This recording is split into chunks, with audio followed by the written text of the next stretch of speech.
2025 യുകെയിലും അമേരിക്കയിലും വിശുദ്ധ ഗ്രന്ഥത്തിന്റെ വിൽപ്പന ചരിത്രത്തിലെ ഏറ്റവും ഉയർന്ന നിലയിലെത്തി. ആഗോളതലത്തിൽ രാജ്യങ്ങൾ അനിശ്ചിതത്വത്തിനിടയിൽ നിൽക്കുമ്പോഴും ക്രൈസ്തവ വിശ്വാസം വർദ്ധിച്ചുവരുന്ന തരത്തിലാണ് പുതുതായി പുറത്തിറക്കിയ വ്യാവസായിക കണക്കുകൾ വിരൽ ചൂണ്ടുന്നത്. യുകെയിൽ 2019നും 2025നും ഇടയിൽ ബൈബിൾ വിൽപ്പന ഇരട്ടിയിലധികമായി വർദ്ധിച്ചതായി society for promoting Christian knowledge നടത്തിയ ഗവേഷണം പറയുന്നു. 2019 2.69 മില്യണായിരുന്ന വിൽപ്പന കഴിഞ്ഞ വർഷം 6.3 മില്യണായി ഉയർന്നു. 2024 മുതൽ 2025 വരെ വാർഷിക വളർച്ച 27.7% ക്രോസ്വേ പ്രസിദ്ധീകരിച്ച ഇംഗ്ലീഷ് സ്റ്റാൻഡേർഡ് പതിപ്പാണ് ഏറ്റവും കൂടുതൽ വിൽക്കപ്പെട്ട ബൈബിൾ വിവർത്തനമെന്ന് SPCK CEO സാം റിച്ചാർഡ്സൺ പറഞ്ഞു. ഈ സുസ്ഥിര വളർച്ചയെ ക്വൈറ്റ് റിവൈവൽ എന്നാണ് അദ്ദേഹം വിശേഷിപ്പിച്ചത്. 2025 യൂഗോവ് വോട്ടെടുപ്പിൽ 18നും 25നും ഇടയിൽ പ്രായമുള്ള ബ്രിട്ടീഷുകാരിൽ 49% പേർ സമ്പൂർണ്ണ ക്രൈസ്തവ വിശ്വാസത്തിലേക്ക് കടന്നുവന്നതായി റിപ്പോർട്ടുകൾ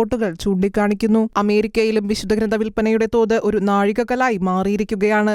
സർക്കാന ബുക്ക് സ്കാനിൽ നിന്നുള്ള കണക്കനുസരിച്ച് 2025 19 ദശലക്ഷം ബൈബിളുകൾ വിറ്റഴിക്കപ്പെട്ടു. ഇത് 21 വർഷത്തെ ഏറ്റവും ഉയർന്ന നിരക്കും 2024 12% വർധനവുമാണ്. 2019 മുതൽ വിൽപ്പന ഇരട്ടിയിലധികമായി. ആഗോള സംഘർഷം, ദ്രുതഗതിയിലുള്ള സാങ്കേതിക മാറ്റം, സാമൂഹിക അസ്ഥിരത എന്നിവയെക്കുറിച്ചുള്ള ആശങ്കയാണ് ഈ പ്രവണതയുടെ പ്രേരക ശക്തികളായി വ്യവസായ വിശകലന വിദഗ്ധരും പ്രസാധകരും ചൂണ്ടിക്കാണിക്കുന്നത്. 2024 ബൈബിൾ വിൽപ്പന മൊത്തത്തിലുള്ള പ്രിന്റ് പുസ്തക വിപണിയേക്കാൾ വളരെ കൂടുതലാണെന്ന് വാൾ സ്ട്രീറ്റ് ജേണൽ മുൻപ് റിപ്പോർട്ട് ചെയ്തിരുന്നു. പ്രത്യാശയ്ക്കായുള്ള വർദ്ധിച്ചുവരുന്ന അന്വേഷണത്തെയാണ് ഈ കുതിപ്പ് പ്രതിഫലിപ്പിക്കുന്നതെന്ന് Evangelical Christian Publishers Association president Jeff Crosby പറഞ്ഞു. ഇരു രാജ്യങ്ങളിലെയും പ്രസാധകർ വിദ്യാർത്ഥികളിലും യുവാക്കളിലും പ്രത്യേകിച്ച് ബൈബിൾ വായനയിൽ ശക്തമായ താൽപര്യം റിപ്പോർട്ട് ചെയ്യുന്നു. വിശ്വാസവും ആത്മീയതയും പര്യവേക്ഷണം ചെയ്യുന്നതിനാൽ പലരും ഡിജിറ്റൽ പതിപ്പുകളേക്കാൾ അച്ചടിച്ച ബൈബിളാണ് കൂടുതൽ ഇഷ്ടപ്പെടുന്നത്.